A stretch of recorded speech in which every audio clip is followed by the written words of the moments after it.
नमस्कार। आज के क्लास में आपका स्वागत है। मैं बेलूर मठ लाल महाविद्यालय का शिक्षक आज आपके लिए लाया हूँ कार्बनिक यौगिक का भाग 3। इसमें हम लोग कार्बनिक यौगिकों के साधारण नाम सीखेंगे। हम लोग आयुपैक नेम्स जितने भी थे सीख चुके हैं।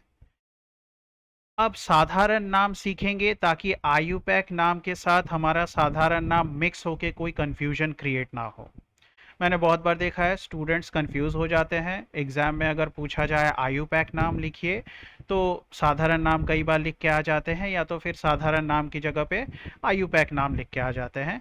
तो हम लोग कोशिश करेंगे कि इस तरह से सीखें कि कंफ्यूजन सारे दूर हो जाए। आगे क्लास में मीथेन के बारे में जानेंगे। मीथेन के रासायनिक गुण क्या है और उसके उपयोग क्या है, ये सीखेंगे। तो सबसे पहले कार्बनिक यौगिकों के साधारण नाम। देखिए, हम लोग साधारण नाम की बात जब करेंगे तो आयुपैक नाम भी साथ में देखते हुए बढ़ेंगे ताकि हम लोगों को दोनों नामों में कोई कंफ्यूजन ना रहे। देखिए, सबसे पहले तो अणु सूत्र इस तरफ लिखा हुआ है। इस तरफ हम लोग इस कॉलम में सारे कार्बनिक यौगिकों के अणु सूत्र को देखेंगे, उनके आयुपैक नाम पहले देखेंगे और साथ में साधारण नाम उनके सामने में देखेंगे।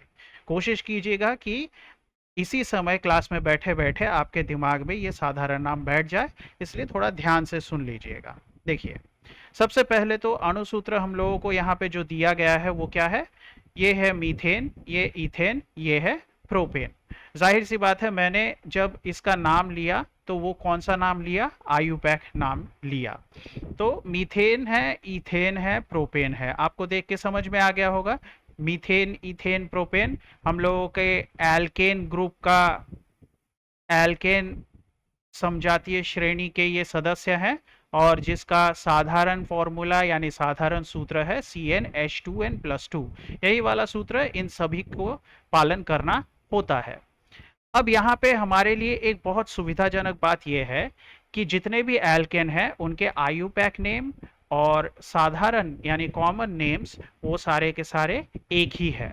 मतलब एल्केन में आपको अलग से याद करने की ज़रूरत नहीं है, सारे साधारण नाम उनके आयुपैक नाम ही है। तो हमारे लिए ये अच्छी बात हो गई। अब आगे चलते हैं। एल्केन सीख लिया है तो आगे अगला कौन सा समजातीय श्रेणी हम लोगों को सीखना है? जाहिर सी बात है, एल्केन के बाद आता है एल्कीन। तो देखिए, एल्कीन में ये क्या है? 2C के साथ है ना? 2C के साथ मतलब इथ हुआ, और क्योंकि ये एल्कीन समजातीय श्रेणी है तो इथीन हो गया इसका नाम। और ये क्या हो गया? ये 3C के साथ है तो मतलब प्रोप, और क्योंकि ये एल्कीन में आता है तो प्रोपीन। तो जाहिर सी बात है, आयुपैक नाम तो हम लोगों ने बोल ही दिया। अब एक और बात याद कीजिए, हम लोगों के पास यहाँ पे इथीन से यानी C2H4 यानी इथ से शुरू हुआ है, मिथ नहीं है। यहाँ पे मिथ नहीं है। क्यों नहीं है ये मैं आपको बता चुका हूं, जब हम लोग एल्केन समझ रहे हैं तब समझ रहे थे तभी बता दिया था मैंने। यहाँ पे एक बात ध्यान दीजिए, अगर हमें पता है कि मीथीन नाम की कोई चीज नहीं होती है, इथीन प्रोपीन होती है, मीथीन नाम की कोई चीज नहीं होती है। अगर होती, अगर मीथीन नाम की कोई चीज होती तो उसका फॉर्मूला कैसा दिखता? C2CH2 ऐसा कुछ दिखता? ये है नहीं, ये है, इसका कोई अस्तित्व है नहीं। लेकिन अगर ऐसा होता, ये रहता दुनिया में, तो ये इसका फॉर्मूला कुछ इस तरह से दिखता। ठीक है, ये मैं क्यों बता रहा हूं, ये आगे क्लास में चल के आपको समझ में आएगा। चलिए आगे। आयुपैक नेम तो हम लोगों ने देख ही लिया है, इथीन है, प्रोपीन है। साधारण नाम क्या है? कुछ यहाँ पे अलग से करने के लिए अगर करना है तो वो बस क्या है, यहाँ पे इथीन की जगह पे आप लोग लिखेंगे इथिलीन। ठीक है, साधारण नाम में क्या लिखेंगे? इथिलीन। प्रोपीन के जगह पे आप लोग लिखेंगे प्रोपिलीन, यानी ईन के जगह पे लीन जुड़ जा रहा है साधारण नाम में। तो आप थोड़ा सा सोच के बोलिए कि अगर ब्यूटीन का साधारण नाम पूछ लिया जाए आपसे तो आप क्या लिखेंगे? ब्यूटिलीन लिख देंगे। ठीक है, तो इसका मतलब क्या हो गया कि पेंटीन अगर पूछा जाए तो पेंटिलीन हो जाएगा। तो इसलिए यहाँ पे आप इसको प्रोजेक्ट कर लीजिएगा, इसके बाद क्या क्या होना चाहिए। आप हर चीज को लिख के पूरा याद करने की कोशिश करेंगे तो कुछ भी दिमाग में नहीं रहेगा, इसलिए लॉजिक से चलिए। यहाँ पे एल्कीन में जहां पे भी ईन आता है उस ईन को हटा के हम लोग लीन शब्द लगा रहे हैं। तो इसका मतलब यहाँ पे हर एल्कीन के पीछे में वही हमें काम करना पड़ेगा उनके साधारण नामों को जानने के लिए।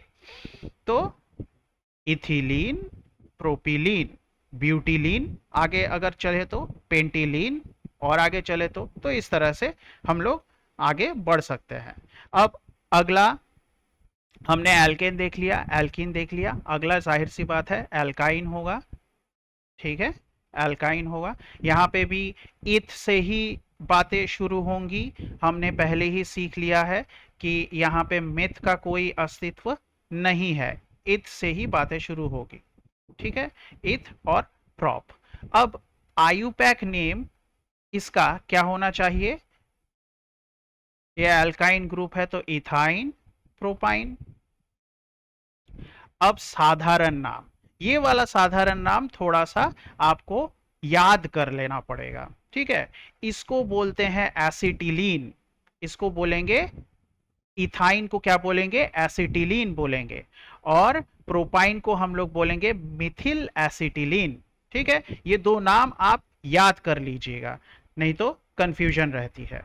तो हम लोगों को यहाँ पे आयुपैक नेम पता है, इथाइन, प्रोपाइन, और इनको याद करने के लिए मैंने कहा था तो C2H2 को क्या नाम से बुलाया जाता है? साधारण नाम है इसका एसिटिलीन, और C3H4 का साधारण नाम है मिथिल एसिटिलीन, या यहाँ पे मिथिल की जगह पे बहुत लोग मिथाइल भी बोलते हैं, उससे कोई फर्क नहीं पड़ता। आप मिथिल लिखे, मिथाइल लिखे, नाम आपका सही होगा, नंबर आपको मिलेंगे।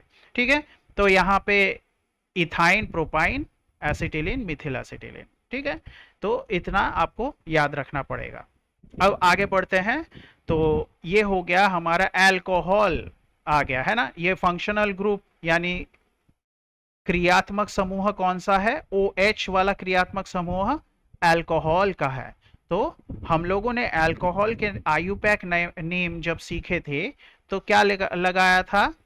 हमने नाम के पीछे में ऑल लगाया था। ठीक है, तो ये क्या है?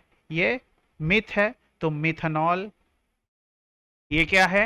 इथ है तो इथनॉल। और ये है प्रोप तो प्रोपनॉल। तो आयुपैक नेम तो हम लोगों ने सीख लिया था, देखिए मिथनॉल, इथनॉल, प्रोपनॉल। ठीक है, तो ये अल्कोहल, अल्कोहल क्रियात्मक समूह में जो भी नामकरण हमने सीखे थे वो कुछ इस तरह से बढ़ रहे थे। साधारण नाम इनके आसान है। कैसे आसान है? देखिए, आगे में OH के आगे में जो भी एल्कील ग्रुप जुड़ा हुआ है, जो भी एल्किल समूह जुड़ा हुआ है, उसका नाम लगाइएगा और उसके पीछे में अल्कोहल लिखिएगा, तो आपको एक अल्कोहल का साधारण नाम पता चल जाएगा। कैसे? देखिए, ये क्या है? ये कौन सा एल्किल ग्रुप है? मिथिल है ना, मिथिल। तो हम लोग बोलेंगे इसको मिथिल अल्कोहल। ये वाला क्या है? इथिल है, तो हम लोग इसको बोलेंगे इथिल अल्कोहल। ये वाला प्रोपिल है तो हम लोग इसको बोलेंगे प्रोपिल अल्कोहल। तो देखिए, मिथिल अल्कोहल पहला वाला, दूसरा वाला इथिल अल्कोहल, और तीसरा वाला प्रोपिल अल्कोहल। तो हम लोगों को इस पूरे टेबल में देखिए ध्यान से, याद करने वाली चीज सिर्फ दो ही मिली। ठीक है, यहाँ पे ये तो याद करने की जरूरत नहीं है। यहाँ पे आप लॉजिक से काम लगाएंगे कि एल्कीन में ईन हटा के लीन लगा देते हैं, और यहाँ पे भी लॉजिक से आप काम लगाएंगे। Mithil alcohol, ethyl alcohol, propyl alcohol. अगर आगे और बढ़ें तो ब्यूटिल अल्कोहल आ जाएगा ना, ब्यूटिल अल्कोहल। उसके और आगे बढ़े तो पेंटिल अल्कोहल आ जाएगा। तो इस तरह से हम लोग बड़ी आसानी से अल्कोहल जितने भी दिए जाए उनके साधारण नाम लॉजिक से लगा सकते हैं। याद करने की जगह कौन सी है? सिर्फ ये दो। ठीक है, तो इथाइन को हम लोग एसिटिलीन बोलते हैं और प्रोपाइन को हम लोग मिथिल एसिटिलीन बोलते हैं। तो इसलिए आपका काम हमेशा इस तरह से कीजिएगा ताकि आपको कम से कम याद करना पड़े और ज्यादा से ज्यादा लॉजिक से आपका काम निकल जाए। ठीक है, तो अब आगे बढ़ते हैं। अब बाकी के कार्बनिक यौगिक क्या है? यहां पे आ गया हमारा ईथर ग्रुप। ईथर, देखिए ये बीच में ये क्रियात्मक समूह कौन लगा हुआ है? ईथर लगा हुआ है।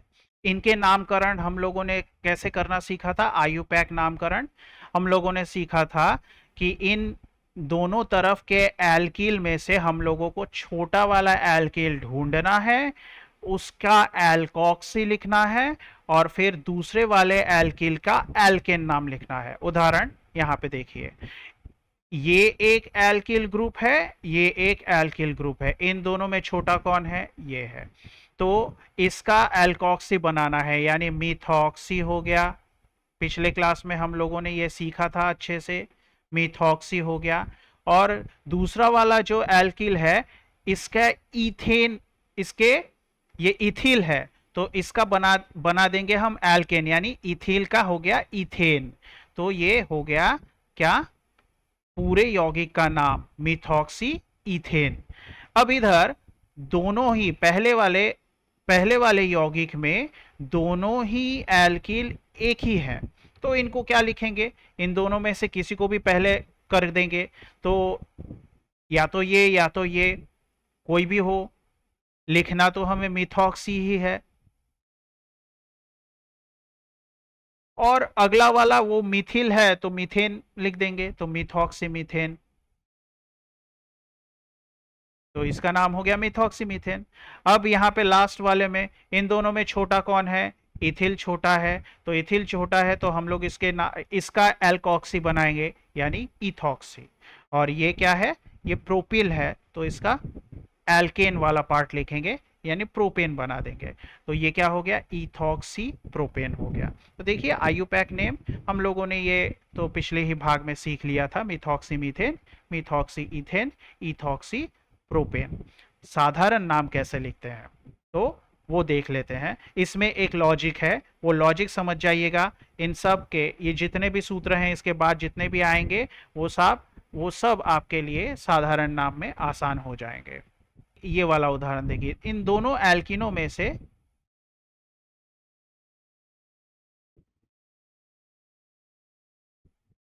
एल्किल में से आप अल्फाबेटिकली चूज करेंगे किसका नाम पहले आता है। जैसे कि ये मिथिल है, मिथिल यानी एम, इसका पहला अक्षर इंग्लिश में एम लेटर से शुरू होगा। और ये क्या है? ये है इथिल, तो ये शुरू होगा ई से। तो अल्फाबेटिकली अब आप जाएंगे, देखना शुरू करेंगे, A B C D E, तो ई पहले आ गया एम से, तो अल्फाबेटिकल ऑर्डर में आपको इथिल पहले चुनना है। तो आपने इथिल पहले चुन लिया, नाम में आपने इथिल लिख दिया। अब उसके बाद अगले एल्किल का नाम लिखेंगे, तो पहले आप इथिल लिखेंगे, उसके बाद आप मिथिल लिखेंगे और पीछे में आप जोड़ेंगे ईथर, तो आपका साधारण नाम बन जाएगा। तो इथिल, मिथिल, ईथर, इस वाले यौगिक में आ जाइए। ये क्या है? इथिल है, यानी ई से शुरू होता है। ये क्या है? प्रोपिल है, यानी पी से शुरू होता है। तो इथिल और प्रोपिल में ई और पी में पहले ई आता है, तो हम लोग इसका नाम क्या बोलेंगे? Ethyl, propyl, ether. तो देखिए कितने आसानी से आपको साधारण नाम मिल गए। अब लास्ट ये उदाहरण बचा, देखिए यहां पे ये दोनों एल्किल एक ही है, कौन है? मिथिल। तो जब भी दो चीजें होती हैं किसी रासायनिक यौगिक में, हम लोग एक शब्द का इस्तेमाल करते हैं डाई। जैसे CO2 में दो ऑक्सीजन है, इसलिए हम लोग इसको बोलते हैं कार्बन डाइऑक्साइड, दो है तो यहां पे ठीक उसी तरह से यहां पे दो बार मिथिल है, तो हम लोग लगाएंगे डाई, डाई मिथिल ईथर। तो देखिए कितनी आसानी से हम लोगों ने लॉजिक लगा के ये सारे नाम देख लिए। इनके साधारण नाम क्या हो गए? Dimethyl ether. अगला वाला यौगिक जो है इसका इथिल, मिथिल, ईथर। और इसका क्या नाम हुआ, इथिल प्रोपिल ईथर, है ना। आसान है, तो यहां पे आपको ज्यादा याद करने की जरूरत नहीं पड़ेगी। कहां पे याद करना है मैं आपको बताता चलूंगा। देखिए अब दूसरा, ये कौन सा क्रियात्मक समूह है, अगर आपको याद आ रहा होगा तो ये क्रियात्मक समूह को हम लोग कहते हैं एल्डेहाइड। ठीक है, अब एल्डेहाइड के नाम के लास्ट में हम लोग जोड़ रहे थे आल, आयुपैक नाम हम लोग जब लिख रहे थे तो आल जोड़ रहे थे, और हम लोग गिन रहे थे कि एल्डेहाइड में कितने सी है कुल मिलाकर। जैसे कि ये पहला वाला जो एल्डेहाइड है इसमें एक ही सी है, तो एक सी के लिए हम लोग मेथ का इस्तेमाल करते हैं, तो इसका नाम हो गया मेथनॉल। यहां पे एल्डेहाइड में कितने सी हैं, दो सी है, तो दो सी के लिए हम लोग इथ का इस्तेमाल करते हैं, तो नाम हो गया इथेनॉल। और यहां पे लास्ट वाले यौगिक में तीन सी है, ये दो सी और ये एक सी, तो तीन सी के लिए हम लोग प्रोप का इस्तेमाल करते हैं, तो नाम हो गया प्रोपनॉल। तो ये तो हो गया IUPAC name, methanol, ethanol, propanol. ठीक है, अब हम लोगों को इनके साधारण नाम देखने हैं। साधारण नाम में सबसे पहला ये जो नाम है, ये इसको हमें याद करना पड़ेगा, इसका नाम है फॉर्मल्डेहाइड। क्या नाम है, फॉर्मल्डेहाइड।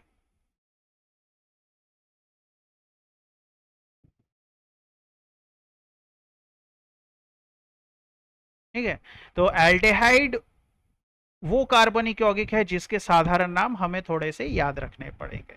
उसके बाद अगला वाला यौगिक, ये इथेनॉल, इसका साधारण नाम है एसिटल्डेहाइड, एसिटल्डेहाइड।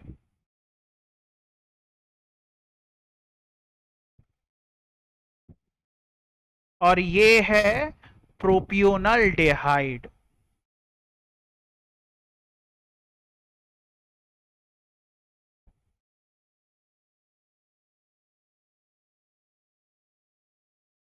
तो क्योंकि यहां पे आपको कोई फिक्स्ड लॉजिक नहीं मिल रहा है, इसलिए आपको ये तीन नाम याद रखना पड़ेगा। देखिए, फॉर्मल्डेहाइड, एसिटल्डेहाइड, प्रोपियोनल्डेहाइड, यहां पे इन तीनों को याद कर लीजिएगा। आगे बढ़ते हैं, हम लोग आ गए कार्बोनिल क्रियात्मक समूह में।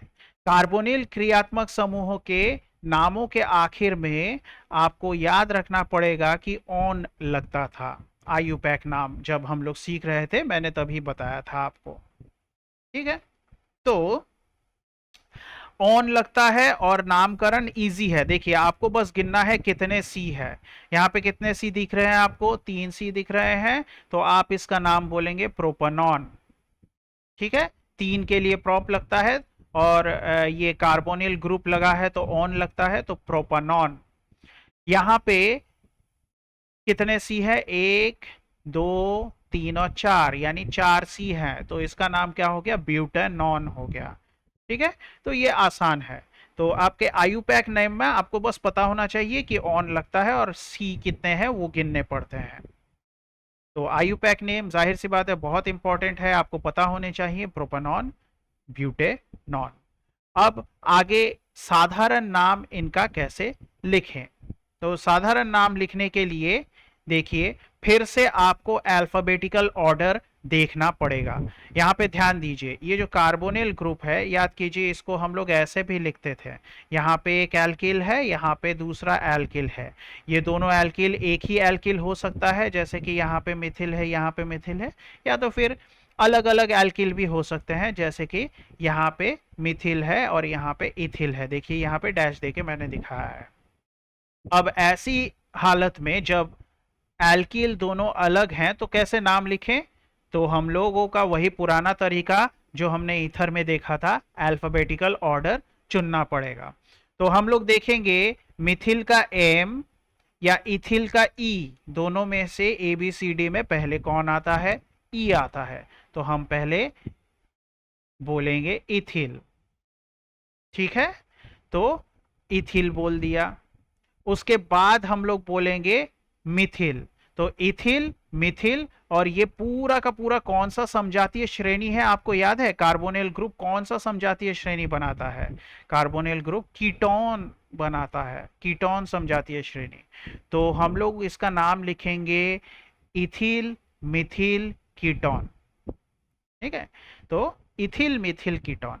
अभी तो इसका नाम हो गया। अभी थोड़ी देर पहले मैंने आपको बताया कि जब भी एल्किल ग्रुप, एक ही एल्किल ग्रुप दो बार आ जाए तो दो चीज के लिए हम लोग लगाते हैं डाई।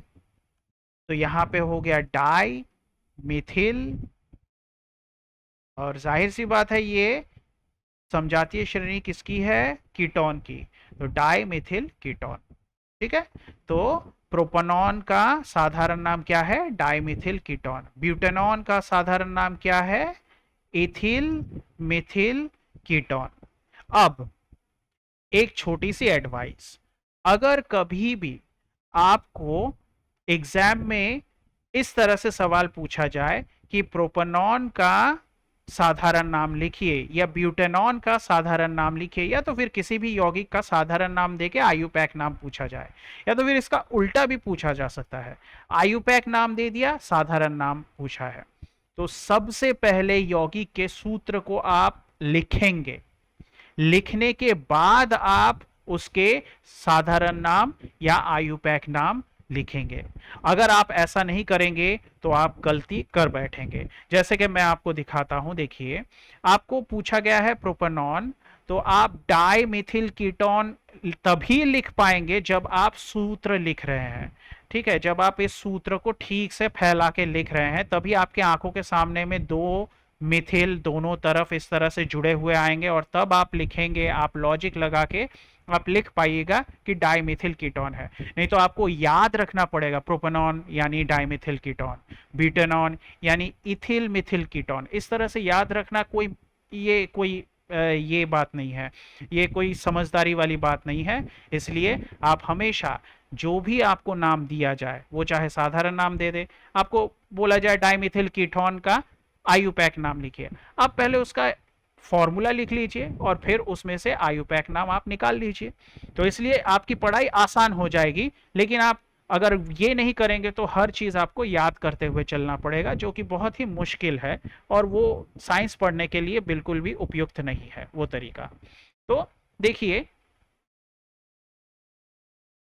एक और चीज जो यहां पे ध्यान देने वाली बात है, डाइमिथिल कीटोन का एक और नाम है एसीटोन। ठीक है, ये याद रखिएगा। तो एसीटोन डाइमिथिल कीटोन, और इधर ब्यूटेनॉन का जो साधारण नाम है वो है इथिल मिथिल कीटोन।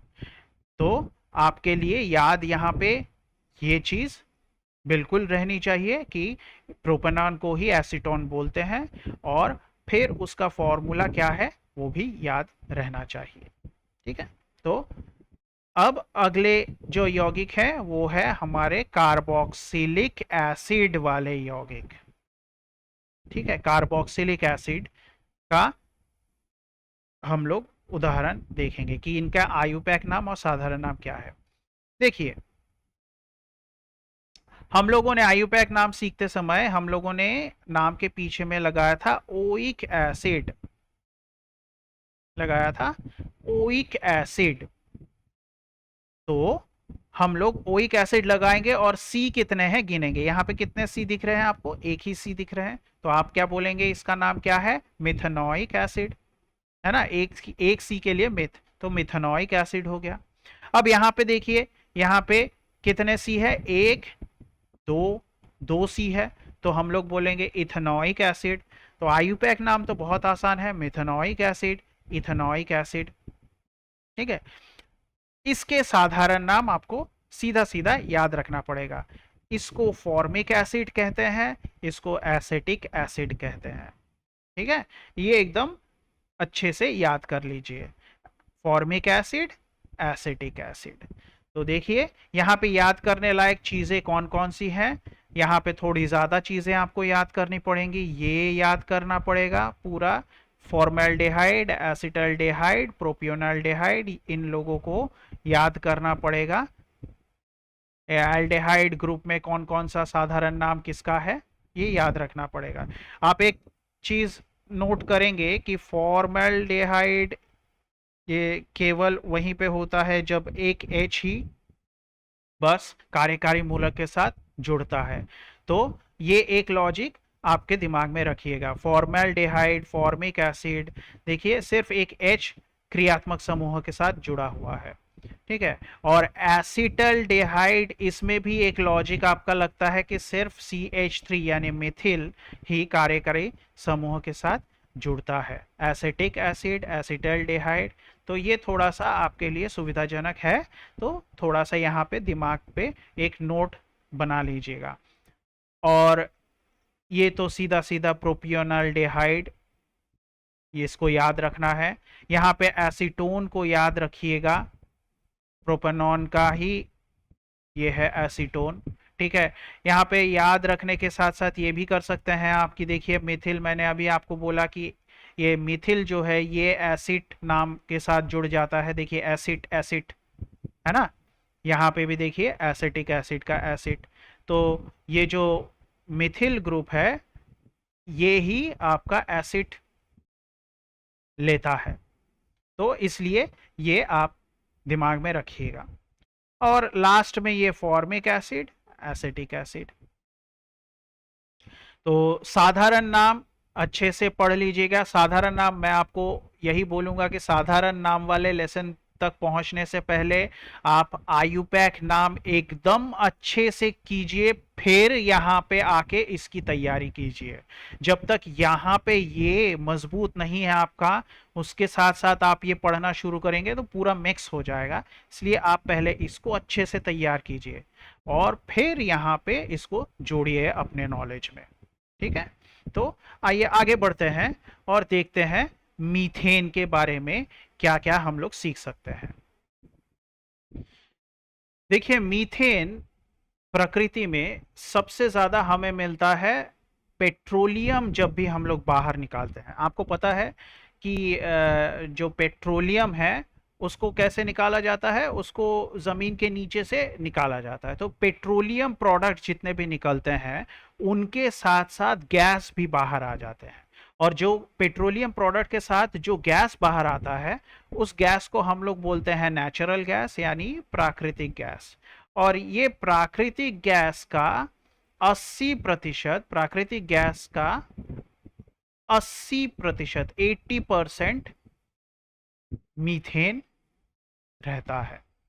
तो सबसे बड़ा स्रोत प्रकृति में क्या है, पेट्रोलियम के साथ साथ जो प्राकृतिक गैस यानी नेचुरल गैस निकल रहा है उसमें से हमें मीथेन मिलता है। ये हमारे लिए सबसे बड़ा स्रोत है। और भी कहां कहां मीथेन मिलता है, देखिए कोयले की खदानों में कोल बेड मीथेन पाया जाता है, ठीक है।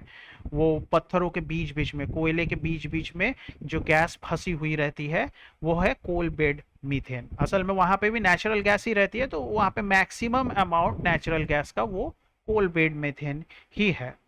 और क्या, और देखिए जो दलदली जगह है, दलदल जहां पे बन जाते हैं, मतलब जहाँ गीली मिट्टी है और वहां पे ही छोटे छोटे पेड़ पौधे जो है वो कीचड़ में पनप रहे हैं, और फिर वही पेड़ पौधे कीचड़ में ही मर के दब के कीचड़ के अंदर सड़ने लगते हैं। तो एक गैस, जो गैस निकलने लगता है वो दलदल में से बुलबुलों की तरह निकलने लगता है, तो वो भी हमें वहां पे भी मीथेन मिल जाता है। तो इसी तरह से हमारे लिए हमने देखा कि मीथेन क्या है। मीथेन, देखिए मीथेन हमें पता है कि एल्केन श्रेणी का प्रथम सदस्य है और ये साधारण तापमान में तो गैस के रूप में पाया जाएगा। ये हमारा पहला पॉइंट है ध्यान देने वाले। उसके बाद मैंने अभी आपको समझाया कि प्रकृति में मीथेन का सबसे बड़ा स्रोत क्या है, पेट्रोलियम के साथ जो प्राकृतिक गैस निकलता है वही प्रकृति में सबसे बड़ा स्रोत है, जिसमें प्राकृतिक गैस का 80% हिस्सा मीथेन होता है। और कोयले की खदानों में जो गैस निकलता है वो कोल बेड मीथेन, उसमें भी मीथेन ही रहता है। दलदली स्थानों में वनस्पतियों के सड़ने से मीथेन गैस दलदल में बुलबुलों के रूप में उत्पन्न होता है। तो अब मीथेन के रासायनिक गुण क्या है ये देख लेते हैं। मीथेन के रासायनिक गुणों में सबसे पहला गुण जो हम लोग देखेंगे वो है दहन क्रिया। दहन मतलब होता है जलना, साधारण हिंदी में अगर बोले तो। और जलने से हमारा मतलब है किसी भी चीज का ऑक्सीजन के साथ प्रतिक्रिया। जब भी कोई चीज ऑक्सीजन के साथ प्रतिक्रिया करते हैं तो हम लोग बोलेंगे कि दहन क्रिया हो रही है। इतनी बात आपके ध्यान में रहनी चाहिए। अब मीथेन एक ज्वलनशील गैस है, जाहिर सी बात है। क्यों? क्योंकि ये नेचुरल गैस के साथ निकलता है ना, प्राकृतिक गैस के साथ निकलता है। प्राकृतिक गैस का ये 80% हिस्सा है। और प्राकृतिक गैस यानी नेचुरल गैस पेट्रोलियम प्रोडक्ट के साथ हम लोगों को मिलते हैं। तो इसका मतलब ये ज्वलनशील है और बहुत ही आसानी से आग में ये जब जलता है तो नीली प्रकाश के साथ जलता है, नीले फ्लेम के साथ जलता है। तो मीथेन के बारे में हमें इतनी चीजें जाननी ही पड़ेंगी कि दहन क्रिया में ये क्यों भाग लेता है। क्योंकि जाहिर सी बात है कि ये बहुत ज्वलनशील है, प्राकृतिक गैस का हिस्सा है तो ज्वलनशील होगा ही, नीले प्रकाश के साथ जलता है। और दहन मतलब होता है किसी भी चीज के ऑक्सीजन के साथ प्रतिक्रिया। अब दो प्रकार की दहन होते हैं। एक तो पूर्ण दहन होता है, पूर्ण दहन मतलब मीथेन पूरी तरह से जल जाएगा। और एक होता है अपूर्ण दहन, मतलब मीथेन पूरी तरह से नहीं जलेगा।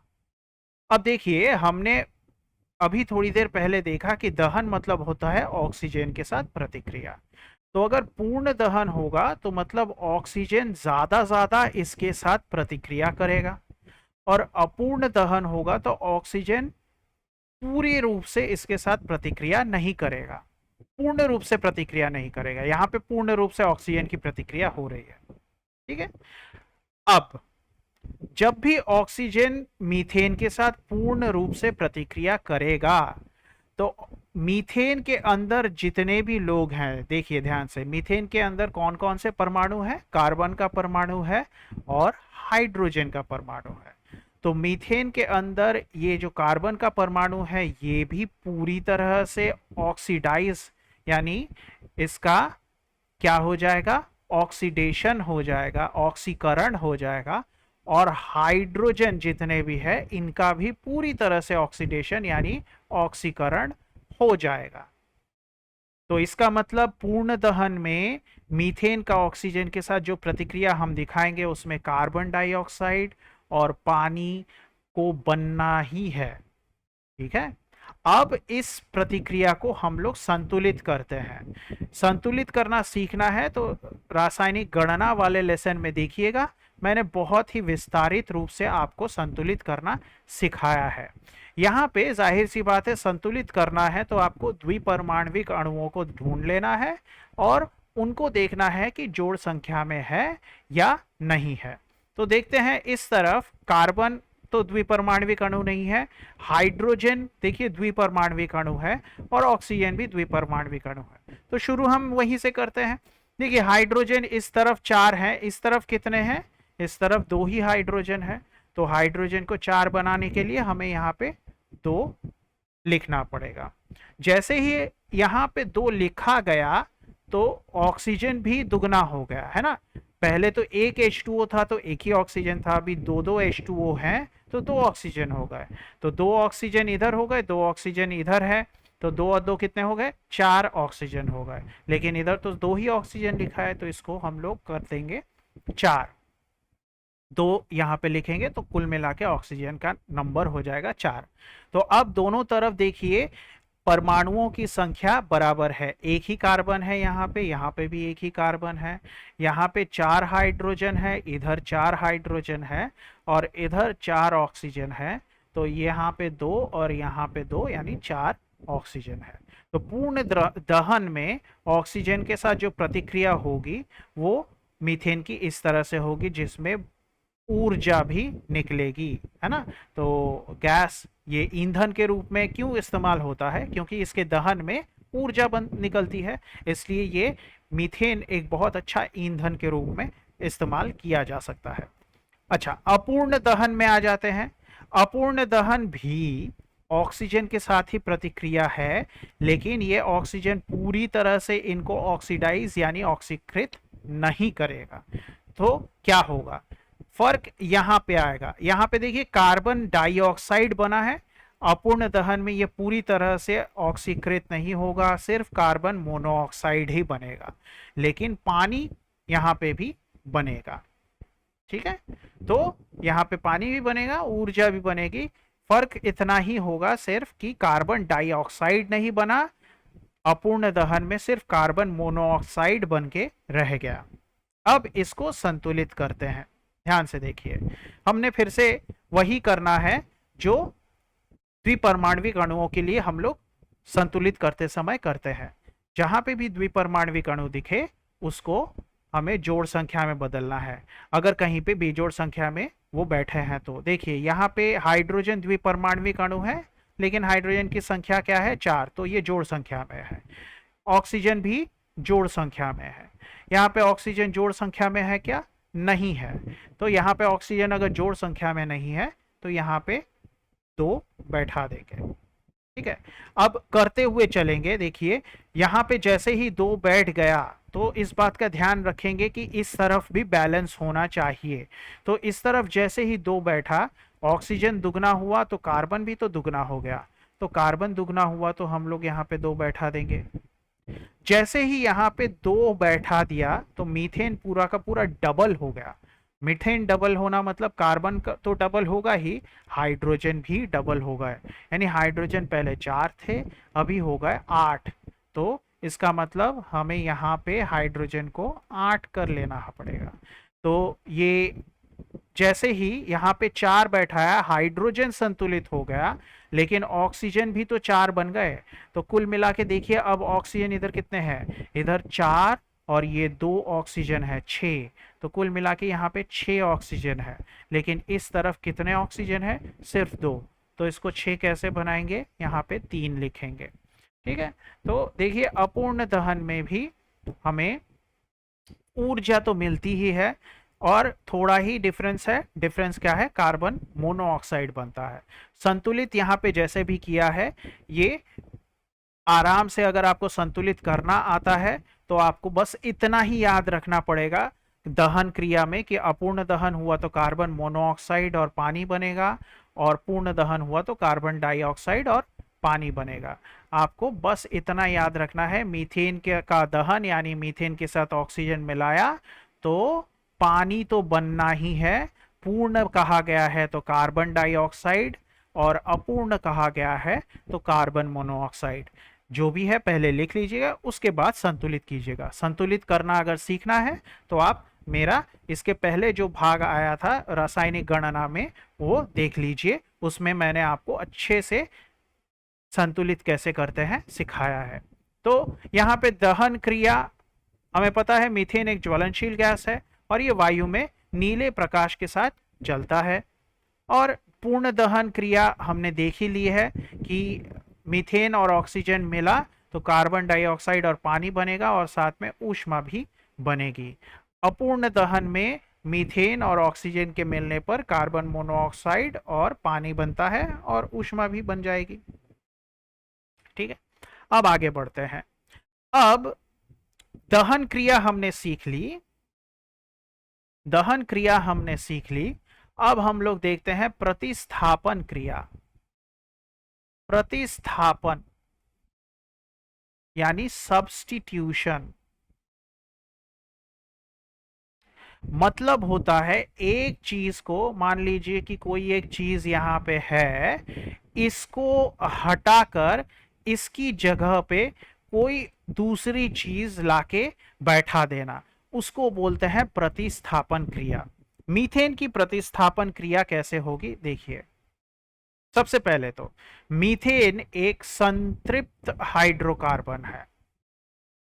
हमने पिछले भागों में एल्केन जब पढ़ा था तब देखा था कि संतृप्त हाइड्रोकार्बन मतलब कौन लोग, जिनके सी के सारे बंधन, कार्बन के सारे बंधन ये एंगेज्ड है, मतलब ये किसी ना किसी के साथ जुड़े हुए हैं, किसी न किसी परमाणु के साथ बंधन में बंधे हुए हैं। ऐसा नहीं कि सी के बीच में द्विबंधन या त्रिबंधन है और बाकी जितने बंधन है वहां पे कुछ कुछ है। ठीक है, तो इस हालत को हम लोग असंतृप्त अवस्था बोलते हैं। ये जो हालत है जहां पे सी के बीच में सिर्फ एक ही बंधन बना है उसको संतृप्त अवस्था बोलते हैं। और जब ये संतृप्त अवस्था रहती है तो किसी दूसरे परमाणु को एल्केन में आके बैठने की जगह नहीं मिलती। जब यहाँ पे असंतृप्त हालत रहती है तो ये जो बीच के परमाणु है ये आसानी से, सॉरी, बीच के जो बंधन है ये आसानी से खुल जाते हैं और फिर यहाँ पर कोई दूसरा परमाणु आके बैठ सकता है। लेकिन यहाँ पे दूसरे किसी परमाणुओं को बैठने के लिए, जैसे कि मीथेन में देखिए, मीथेन है इस तरह से दिखता है, तो यहाँ पे अगर मुझे कोई दूसरा परमाणु लाके बैठाना है तो मुझे किसी ना किसी हाइड्रोजन को अपनी जगह से हटाना पड़ेगा और हटा के किसी दूसरे को यहाँ पे बिठाना पड़ेगा। तब मैं कहूँगा कि यहाँ पे कोई क्रिया हुई है, और वो क्रिया किस तरह से हुई है? प्रतिस्थापन हुई है, यानी उस चीज के हटने के बाद दूसरी चीज आके बैठी है। तो प्रतिस्थापन क्रिया मीथेन की हैलोजन के साथ देख लेते हैं, इंपॉर्टेंट उदाहरण है। जब भी मीथेन हैलोजन के साथ सूर्य के प्रकाश में यानी यूवी प्रकाश में एक दूसरे के पास आएंगे, यानी मीथेन गैस और क्लोरीन गैस आपस में सूर्य के प्रकाश में प्रतिक्रिया कर रहे हैं, तो क्या होगा? तो ध्यान से देखिए यहां पे क्या होता है। इसको कुछ इस तरह से मैं समझाता हूं, देखिए इसको ऐसे फैला के लिखते हैं तो आपको अच्छे से समझ में आएगा। ये हाइड्रोजन इधर, ये हाइड्रोजन और ये हाइड्रोजन, और इसकी क्रिया किसके साथ हो रही है? क्लोरीन के साथ हो रही है, जिसके बीच में सहसंयोजी बंधन है। ठीक है, तो क्लोरीन क्लोरीन के आपस में सहसंयोजी बंधन है, और इधर देखिए मीथेन, ये सारे के सारे परमाणु के बीच में एकल बंधन सहसंयोजी बंधन है। तो जब भी हम लोग यहाँ पे यूवी प्रकाश में इनको रखेंगे तो होगा ये कि ये हाइड्रोजन और ये क्लोरीन आपस में जुड़ जाएंगे, और यहाँ पे जो खाली जगह बैठी है यहाँ पे ये क्लोरीन जुड़ जाएगा। तो देखिए CH3 यहाँ पे एक क्लोरीन जुड़ गया और हाइड्रोक्लोरिक अम्ल बन गया। ठीक है, तो ये क्या बन गया? CH3Cl। इसका नाम क्या रखेंगे? याद कीजिए, हमने आयुपैक नाम पढ़ते समय सीखा था, जब भी हैलोजन जुड़ते हैं तो हैलोजन का हम लोग नामकरण इस प्रकार से करते हैं कि वो पहले आएगा। ठीक है, वो पहले आएगा मतलब यहाँ पे क्लोरीन का हो जाएगा क्लोरो, और ये मिथिल है, मिथिल आता है मीथेन से, तो हम लोग बोलेंगे क्लोरोमीथेन। आयुपैक नेम क्या है? आयुपीएसी नेम या आयुपैक नेम है इसका क्लोरोमीथेन। ठीक है, अब आगे और चलते हैं, और ये जो CH3Cl बना, इसी के साथ, इसी CH3Cl के साथ ध्यान दीजिए,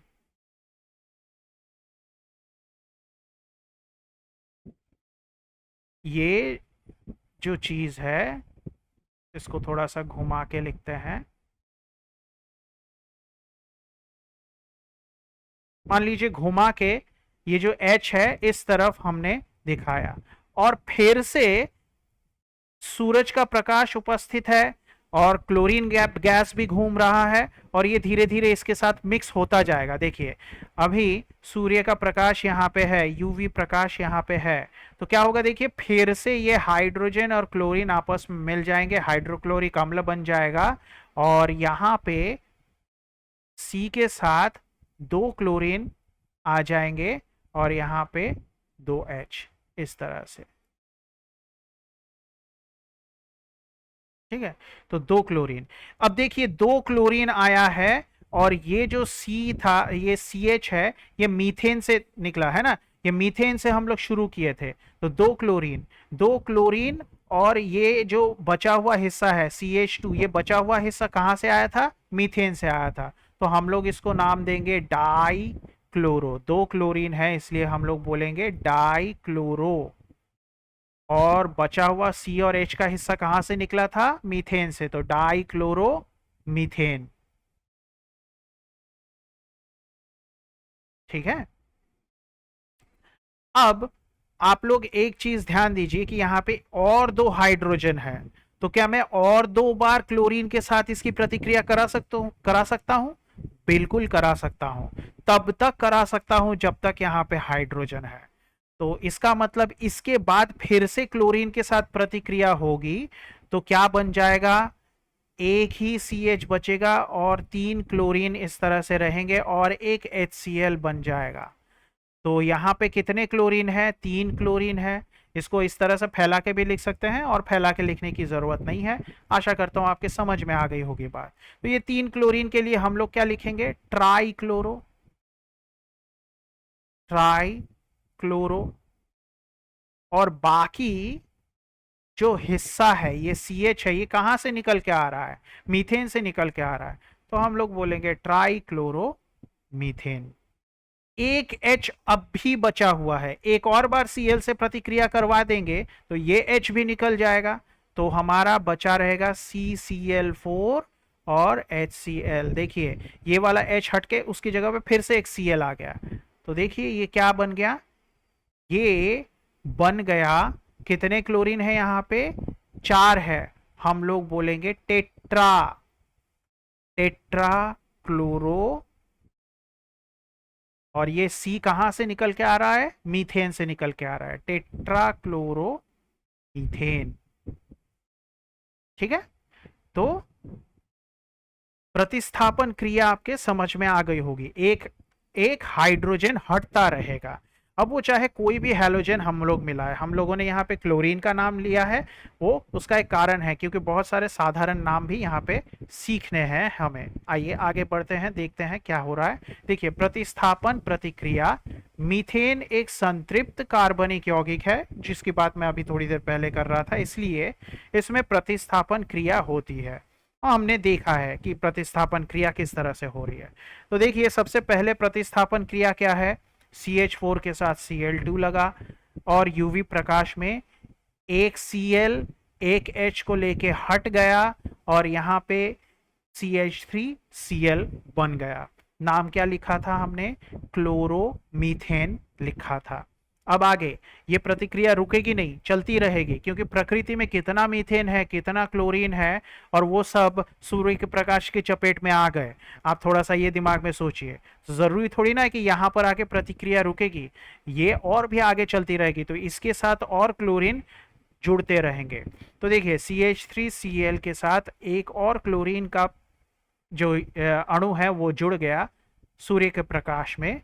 तो उसने क्या किया? क्लोरीन ने फिर से एक हाइड्रोजन लेके ये अलग हो गया और यहाँ पे क्या बन गया? CH2Cl2। दो क्लोरीन है, हम बोलेंगे डाई क्लोरो मीथेन। क्यों? क्योंकि ये बाकी का हिस्सा मीथेन से निकल के आ रहा है। आगे आगे इसके साथ फिर से एक और बार क्लोरीन की प्रतिक्रिया होगी यूवी प्रकाश में, और इस बार क्या होगा? इन दोनों में से एक हाइड्रोजन को फिर से एक क्लोरीन निकल के बाहर अलग कर देगा इसके साथ, और इसकी जगह पे एक और क्लोरीन आ जाएगा। तो ये हाइड्रोजन निकल गया, उसकी जगह पे एक और क्लोरीन आ गया, तो CH3CHCl3। कितने क्लोरीन है? तीन। तो इसका मतलब ट्राई क्लोरो। और बाकी बचा हिस्सा कहाँ से निकला? मीथेन से। तो ट्राई क्लोरो मीथेन। लास्ट यहाँ पे जो एक H बचा है उसको भी नहीं रहने देगा ये क्लोरीन। ये क्लोरीन क्या करेगा? इसको भी हटा के खुद बैठ जाएगा। तो कार्बन के साथ हो गए चार क्लोरीन और यहाँ पे HCl अलग हो गया। तो ये क्या बन गया? चार क्लोरीन का टेट्रा क्लोरो मीथेन। ये एक सी है, लेकिन एक सी कहाँ से निकला था? मीथेन से, इसलिए टेट्रा क्लोरो मीथेन।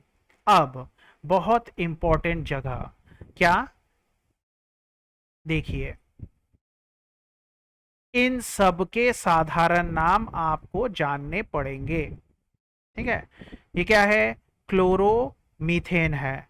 तो हम लोग साधारण नाम जब भी लेंगे इसको बोलेंगे मिथिल क्लोराइड।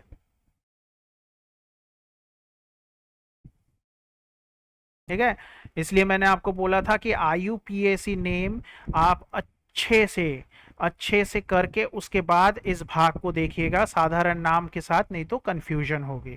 तो मिथिल क्लोराइड, आपको IUPAC नेम या IUPAC नेम अच्छे से आने चाहिए।